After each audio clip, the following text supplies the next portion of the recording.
Aku tetap tidak mengerti. Meskipun Budi tetap menolaknya mentah-mentah, tawaran baru dari SIIP membuat sebagian penduduk yang bertahan selama ini berpindah haluan. Aku capek bertengkar, lepas sajalah, biar selesai. Demikian omel penduduk. Harganya bagus, temanku di kampung lain jual hanya laku 15.000 per meter, timpal yang lain. Iya, sudah tidak nyaman lagi tinggal di kampung ini. Jual saja lahannya. Satu persatu pertahanan penduduk tumbang akhirnya ikut mendatangi kertas setuju. Kami sangat menghormati kepemilikan tanah penduduk. Menteri Bacok bicara di depan wartawan, wajahnya muncul di layar televisi minggu-minggu itu. Tidak, ini bukan ganti rugi, tapi ganti untung sesuai instruksi Bapak Presiden. Maka lahan penduduk akan dibeli di atas harga pasar, juga rumah milik mereka. Kami harap penduduk bisa menerimanya. Bagaimana dengan yang tetap tidak mau menjual lahannya, Pak? Wartawan bertanya. Tentu itu butuh pendekatan, pembicaraan yang baik, memanusiakan, solutif, tidak zaman lagi pendekatan kekerasan seperti Orde Baru. Pada akhirnya semua akan menjual lahannya. Lantas kapan proyek dimulai? Minggu-minggu ini sedang dicari waktunya agar Presiden bisa meletakkan batu pertama. Investor tidak boleh dibiarkan menunggu. Kita harus gesit sambil secara paralel menyelesaikan pembebasan tanah. Proyek ini penting sekali segera berjalan agar membawa manfaat bagi masyarakat luas. Bagaimana dengan rekam jejak PT Semesta Minerals dan Mining yang selama ini sering dikeluhkan para aktivis lingkungan? Proyek SIIP ini jelas akan mengambil ribuan hektar sawah dampak. Ayolah, jika semua dikeluhkan oleh LSM aktivis, maka tidak akan ada pembangunan. Fokus pemerintah sekarang adalah pembebasan lahan dulu. Kami pastikan AMDAL perizinan sesuai dengan regulasi, termasuk isu lingkungan hidup di proyek ini. Cukup ya, saya ada rapat kabinet. Menteri Bacok tersenyum lebar. Juga tersenyum lebar penduduk yang bersedia menjual lahan. Minggu-minggu itu pembayaran dilakukan. Diliput besar-besaran dengan judul berita seragam. Ganti untung pemerintah membeli tanah penduduk dengan harga tinggi. Dengan foto-foto close up saat seremonial warga menerima kertas besar bertuliskan miliaran uang. Tentu yang lahannya luas saja yang difoto. Lahan milik Rudi dan teman segengnya tidak jadi dibeli 10 kali lipat. Dia sempat protes. Tidak bisa. Orang kepercayaan SIIP menggeleng tegas. Kamu gagal membujuk semua penduduk. Masih ada 40% yang belum menjual. Jadi berterima kasihlah perusahaan mau membelinya dengan harga 30.000 per meter seperti penduduk lain. Rudi mengalah, toh dia tetap dapat uang banyak. Menyusul pembayaran tersebut, proyek itu dimulai. Batu pertama diletakkan Presiden. Diliput besar-besaran puluhan alat berat berdatangan, truk-truk dan ribuan pekerja yang sebagian berwajah asing. Bedeng-bedeng pekerja dibangun, lapangan luas terbentuk di dekat kampung. 1 minggu kemudian sawah-sawah yang telah dijual mulai diratakan. Budi berdiri termangu di kejauhan, menyaksikan kilawas tumbang di buldoser. Berdebum kencang pohon itu terjungkal ke lahan sawah. Dia menyeka ujung matanya. Kalimat-kalimat bapak dulu terngiang di telinga saat berteduh di bawah pohon beringin berusia ratusan tahun itu. Generasi kalian harus terus merawatnya, memastikan pohon ini tetap tegak kokoh di kampung kita dengan segala sejarahnya. Dia gagal, dia tidak bisa menjaga warisan leluhur.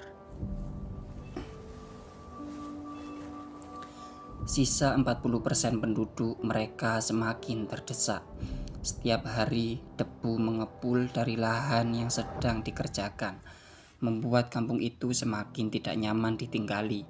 Anak-anak jatuh sakit, batuk, tembok-tembok tinggi didirikan oleh pekerja SIIP, membuat kampung yang tersisa terkurung. Rudi, teman segeng, dan penduduk lain sudah pindah ke tempat lain. Sebagian mengontrak, sebagian menumpang pada kerabat. Juga ada yang membeli rumah baru.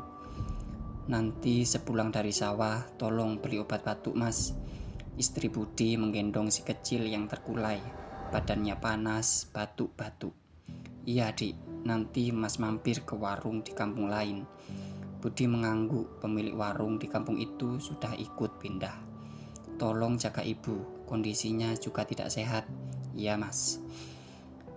Beban pikiran Budi banyak, tidak murah harga sebuah perlawanan, dan semakin bertambah-tambah ketika dia tiba di lahannya. Sawahnya kering. Kenapa air tidak mengalir, Jo? Budi bertanya ke pekerja di sawah. Iya, Pak, habis airnya. Habis bagaimana? Sejak kapan? Sudah sejak tadi malam, Pak. Tidak tahu kenapa. Budi menyeka kening, menatap alat-alat berat dan truk hilir mudik di kejauhan. Debu mengepul. Kamu ikut saya, Jo. Memeriksa hulu saluran. Itu masalah serius sekali. Proyek SIIP telah menggarap sektor utara, yang di sana terdapat saluran utama irigasi. Tanpa ampun alat-alat berat meratakan sektor itu. Tidak peduli jika itu menghentikan aliran air ke sawah yang tersisa. Kalian membuat sawah kami kering. Penduduk segera mendatangi kantor proyek SIIP. Kalian tidak bisa menutup saluran irigasi. Penduduk berbondong-bondong protes.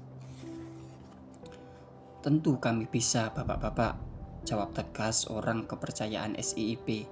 Dia dikawal oleh security proyek dan belasan polisi yang ikut menjaga proyek nasional itu. Pembebasan lahan sektor itu telah selesai. Saluran irigasi itu ada di tanah milik penduduk yang bersedia menjualnya. Maka kami jelas bisa meratakannya. Lantas bagaimana dengan sawah kami? Itu masalah kalian.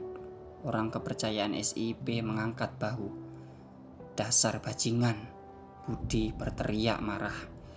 Beban pikirannya sedang banyak sekali. Anaknya sakit, ibu sakit, dan sekarang sawah kering. Lahannya terancam gagal panen jika tidak ada air. Security proyek dan polisi segera melindungi orang kepercayaan SIIP. Sabar, Bud, tetangga berusaha memegangi. Tahan, Bud, nanti kita dapat masalah. Brak, brak. Budi menendang salah satu alat berat di dekat mereka.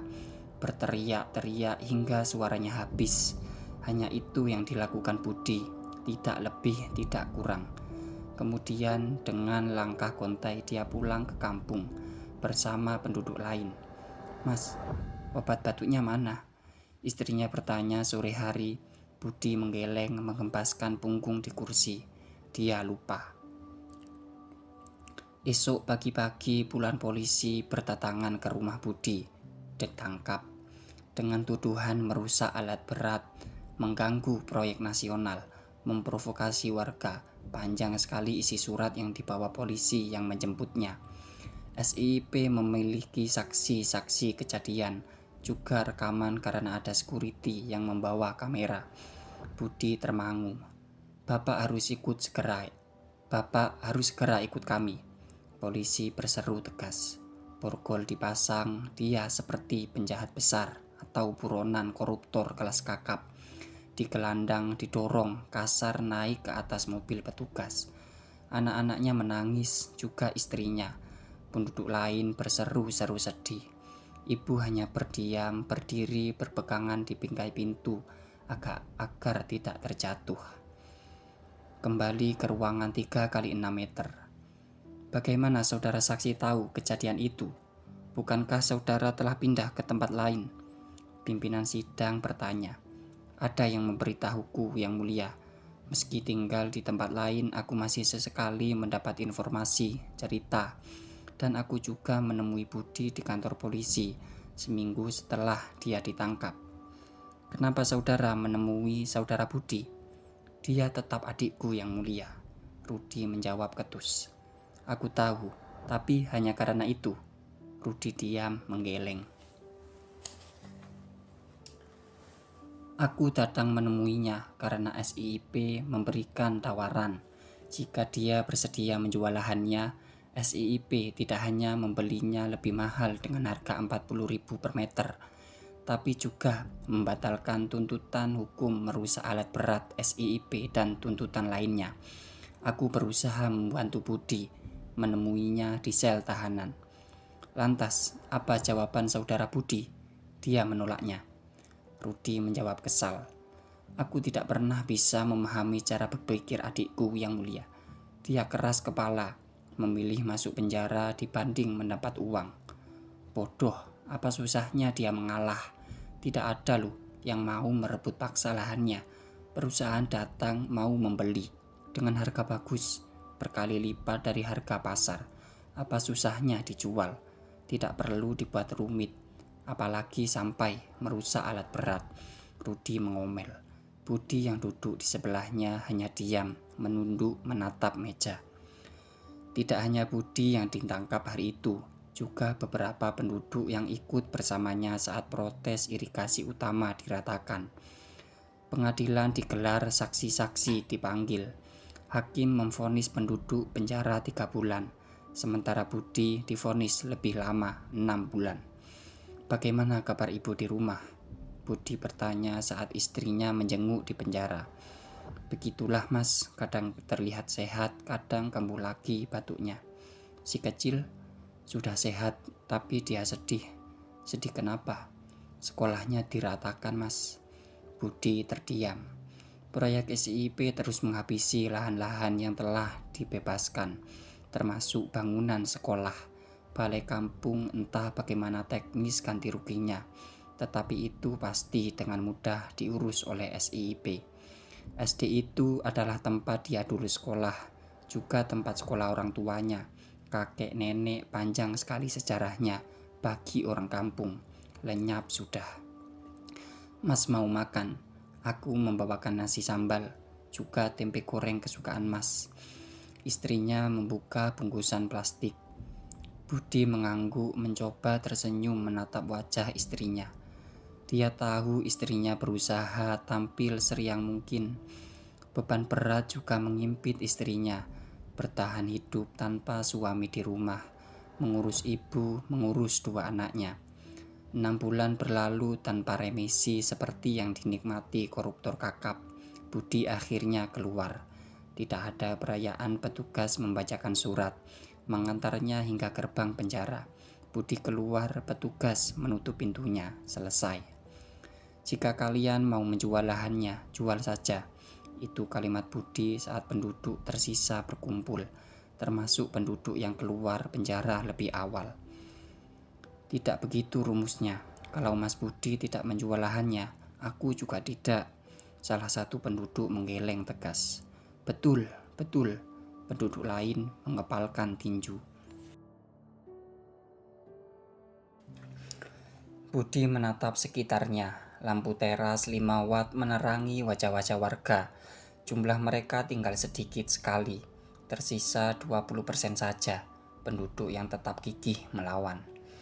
Minggu-minggu itu proyek SIIP meningkatkan kecepatan pembangunan. Bekerja siang malam, alat-alat berat terdengar berisik di malam hari. Truk-truk melintas 24 jam. Debu mengepul. Atap-atap rumah terlihat memutih karena debu. Juga lantai rumah. Atap-atap rumah terlihat memutih karena debu. Juga lantai rumah. Udara membaik jika hujan turun, lebih bersih dan segar. Tapi itu menimbulkan masalah baru. Lautan becek di mana-mana, sumur menjadi keruh, air hujan juga menggenangi jalan, masuk ke dalam rumah. Situasi semakin rumit. Tapi Budi dan teman-temannya belum menyerah. Ruangan 3x6 meter itu lenggang. Rudi berhenti sejenak bercerita. Dia mengambil gelas minum yang disediakan petugas. Sekali tenggak menghabiskan isinya, menyeka mulut. Aku tetap tidak mengerti hingga hari ini, Yang Mulia. Rudi kembali bicara. Tidak mengerti apa? Pimpinan sidang bertanya karena Rudi diam lagi. Buat apa semua keras kepala itu? Jika pada akhirnya lahan tersebut dijual juga, buat apa mereka merepotkan diri sendiri bertahan tinggal di kampung itu jika ada akhirnya tetap pindah? Rudi menoleh menatap adiknya. Saudara Budi menjual lahannya. Saudara Budi menjual lahannya. Iya, Yang Mulia. 6 bulan setelah dia keluar penjara, atau 1 tahun setelah proyek SIP dimulai, dia dan sisa penduduk yang bertahan akhirnya bersedia mendatangani surat jual beli lahan. Saudara saksi tahu apa penyebabnya hingga dia bersedia menjual lahannya? Aku tidak tahu langsung, tapi ada yang menceritakannya padaku. Apa penyebabnya? Ibu. 1 tahun bertahan ditinggal di tengah impitan proyek SIP, ibu jatuh sakit lagi. Kali ini serius, tubuhnya tergolek lemah di atas ranjang. Tubuh tuanya terlihat kurus dan saat batuk-batuk. Darah keluar bersamaan lendir. Nafasnya pendek-pendek tersenggal. Budi menatap Iba. Dia menggunakan tabungan terakhir untuk membawa ibunya ke rumah sakit di kota provinsi. Tidak mudah keluar masuk kampung itu sekarang. Mobil ambulans hanya bisa berhenti di luar area proyek SIP. Nyaris semua sisi telah dibenteng. Ibu harus digendong melewati jalan kecil becek yang disisakan oleh pembangunan proyek. 1 minggu ibunya dirawat di rumah sakit. Apa kata dokter, Mas? Istrinya bertanya saat menjenguk. Buruk, Dik. Budi menunduk menatap lantai lorong rumah sakit. 2 anak mereka yang ikut menjenguk berdiri menatap sedih nenek mereka di atas ranjang. Yang sabar ya, Mas, istrinya menghibur. Budi tersenyum getir. Dia sudah berusaha sangat sabar. Sejak proyek SIP datang dan merusak semua kehidupan di kampungnya, dia sudah berusaha berdiri tegar. Tapi kali ini, menyaksikan ibunya tergolek lemah, sesekali batuk darah, tubuh kurus kering. Aku akan menjual lahan kita, Bu. Budi bicara dengan ibunya malam itu. Tidak, Bud. Ibu tidak setuju. Aku tidak tahan menyaksikan ibu sakit. Dokter bilang ibu harus tinggal di tempat yang layak, udara bersih, lingkungan sehat. Debu proyek itu berbahaya. Aku akan menjual lahan kita. Bapakmu akan marah, Bud. Aku tahu, Bu. Bapak akan marah. Tapi aku telah kehilangan bapak. Aku tidak mau kehilangan ibu. Biarlah kampung kita diambil proyek itu. Biarlah. Budi menangis, dia lelah. Aku berjanji, Bu. Kita akan mulai hidup baru. Kampung baru, sawah-sawah baru. Ibu akan melihatnya. Hamparan padi menguning. Aku berjanji sungguh-sungguh, Bu. Kita akan melanjutkan tradisi, budaya kampung. Aku akan mengajarkan anak-anakku tentang leluhurnya, garis silsilah keluarga kita, hingga pangeran dan pasukannya. Tidak di sini, di tempat lain yang lebih baik. Tidak apa, meskipun aku tidak bisa lagi menunjukkan di mana makam Eyang Kakung, saudara-saudara Eyang Kakung yang ikut bergerilya melawan penjajah dari gua-gua. Tidak bisa menunjukkan di mana makam kakeknya, pusara bapak. Budi terisak, dia telah kalah. Ibu ikut menangis, air mata mengalir di pipinya. 1 minggu kemudian Budi bersama penduduk tersisa pergi ke kantor proyek SIP. Mereka menyelesaikan transaksi jual beli. Orang kepercayaan SIP tertawa lebar, menatap peta di dinding ruangannya. Tidak ada lagi lahan yang diberikan tanda silang. Semua lahan telah dibebaskan. Proyek itu bisa melesat dengan kecepatan double. Dermaga-dermaga panjang mulai terlihat. Tiang-tiang pancang bangunan pabrik pengolahan mulai terbentuk, juga cerobong raksasa pembangkit listrik. Kembali ke ruangan 3x6 meter lenggang. Apakah ada yang hendak saudara saksi tambahkan lagi? Rudi menggeleng, dia telah selesai. Apakah pengacara pihak tergugat hendak menambahkan sesuatu sebelum aku pindah ke pihak penggugat? Hotma Cornelius menepuk-nepuk ujung jasnya. Tidak ada, Yang Mulia. Baik, jika demikian aku akan memberikan waktu kepada saksi penggugat untuk bercerita versinya. Silahkan saudara saksi. Yang Mulia, salah satu aktivis lingkungan berdiri. Di tangannya masih tergenggam kertas alas gelas kopi yang berisi catatan. Dia bicara lebih dulu. Iya, kami menerima kesaksian dari pihak tergugat sepenuhnya. Saksi kami tidak akan bercerita lagi, tapi kami hanya ingin bertanya satu hal saja kepada saksi pihak tergugat, dan dia harus menjawabnya dengan jujur. Baik, jika itu keputusan kalian. Pimpinan sidang mengangguk. Hotma Cornelius terdiam. Apalagi rencana mereka. Silakan pertanyaan terakhir dari pihak penggugat. Aktivis itu melihat sejenak kertas kecil di tangannya. Terakhir, setelah Rudi selesai, tanyakan kepadanya, apakah uang 3 miliar yang dia dapat 10 tahun lalu masih tersisa? Keberatan, Yang Mulia. Hotma Cornelius langsung menyambar buas demi mendengar pertanyaan itu keluar. Itu tidak ada urusannya dengan kesaksian ini. Itu hanya pertanyaan sederhana, Yang Mulia. Mengingat saksi kami sejak tadi tidak sekalipun memotong cerita. Kami juga menerima cerita versi saksi tergugat. Seharusnya apa susahnya dia menjawabnya? Keberatan, Yang Mulia. Hotma Cornelius berseru lebih lantang.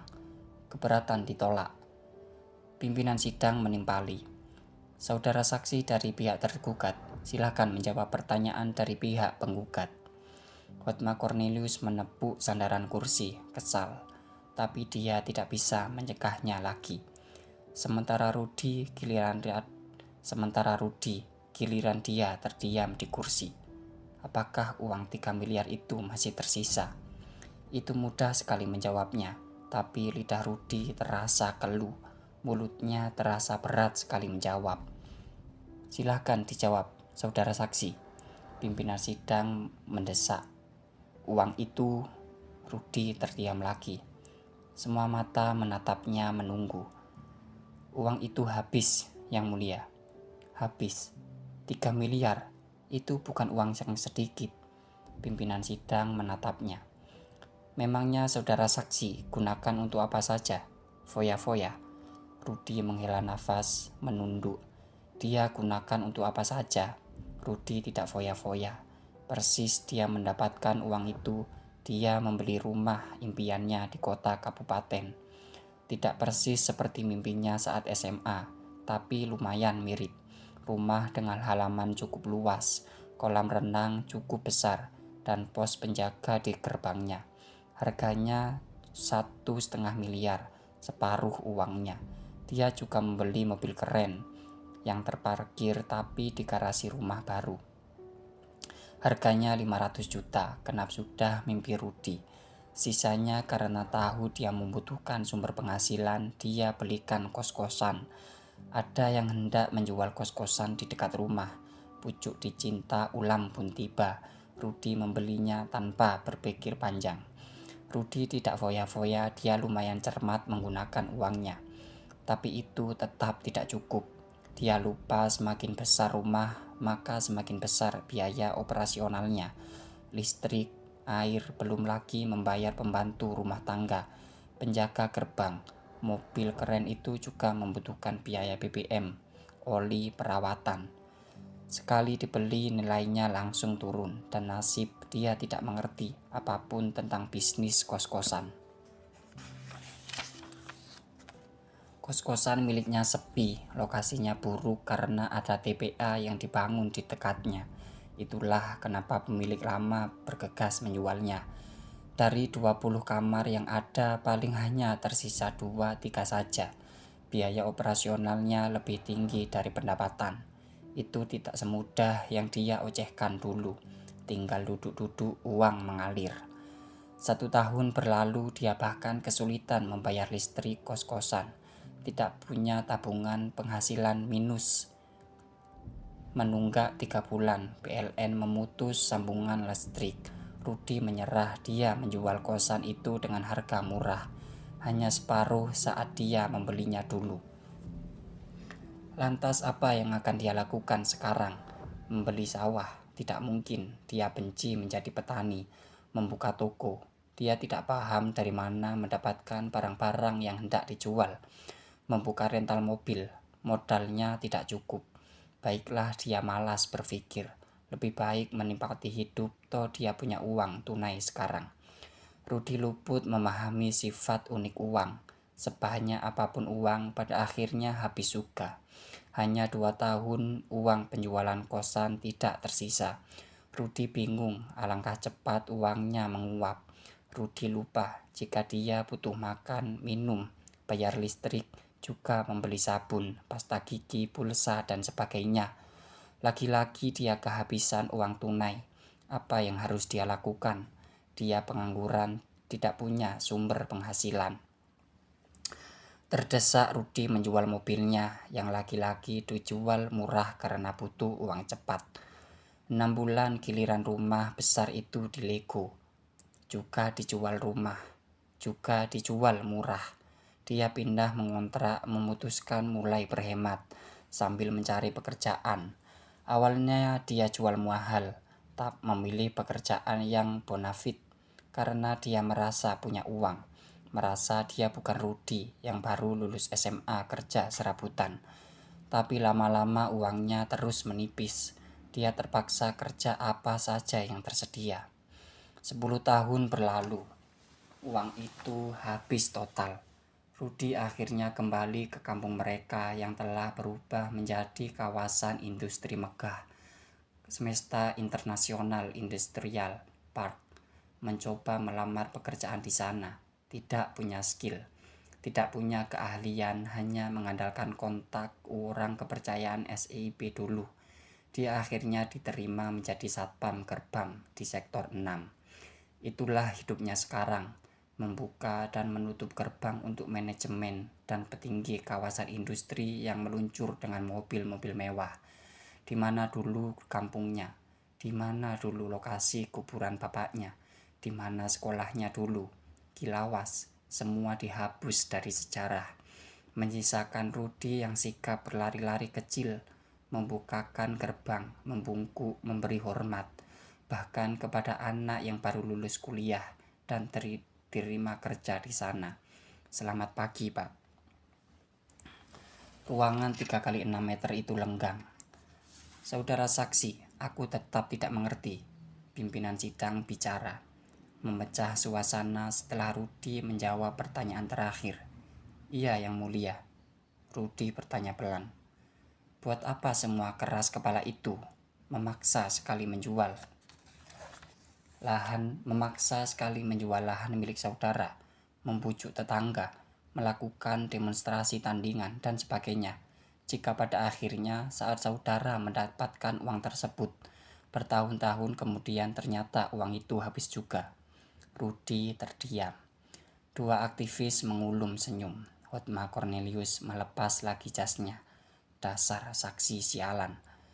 Dari semua kesaksian ini yang paling aku tidak pahami. Entahlah siapa yang sebenarnya bodoh di sini. Tapi baiklah, cukup untuk hari ini. Sidang dengar pendapat di reses, kita lanjutkan besok pagi. Pemeriksaan saksi-saksi berikutnya. Pimpinan sidang membubarkan peserta di ruangan tersebut.